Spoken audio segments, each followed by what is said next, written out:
సిద్దిపేట జిల్లాలో నిన్న రాత్రి కురిసిన అకాల వర్షాల కారణంగా తీవ్రంగా నష్టపోయిన పంట పొలాలను మాజీ మంత్రి హరీష్ రావు పరిశీలించారు.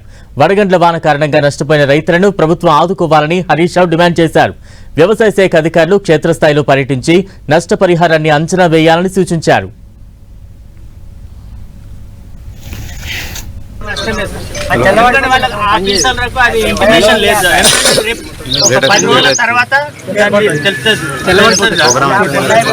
ఏమైతే పాలు వెళ్ళిపోయి పలిగిపోయి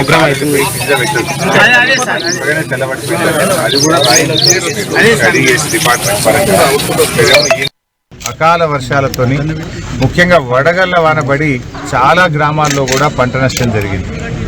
ఇవాళ నేను రాష్ట్ర ప్రభుత్వాన్ని కోరుతా ఉన్నా, వెంటనే అధికారులను ఆదేశించి ఎన్యూమరేషన్ చేసి ఈ రైతులందరికీ కూడా ఇన్పుట్ సబ్సిడీ కింద ఇతోధికంగా ఆర్థిక సహాయం చేసి రైతుల్ని ఆదుకోవాలని చెప్పి నేను ప్రభుత్వాన్ని డిమాండ్ చేస్తా ఉన్నా.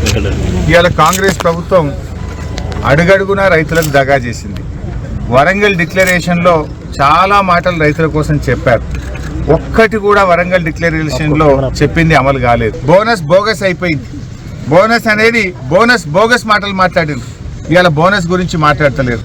పంటల బీమా అన్నారు, 1300 కోట్లు బడ్జెట్లో పెట్టినామన్నారు. ఇవాళ పంటల బీమా ఉంటే ఈ వడగళ్ళ వానబడ్డ రైతులకు బాజాబ్తా పైసలు వస్తుండే కదా. ఇవాళ పంట పండితే ఎన్ని పైసలు వస్తాయో బీమా ఉంటాయి.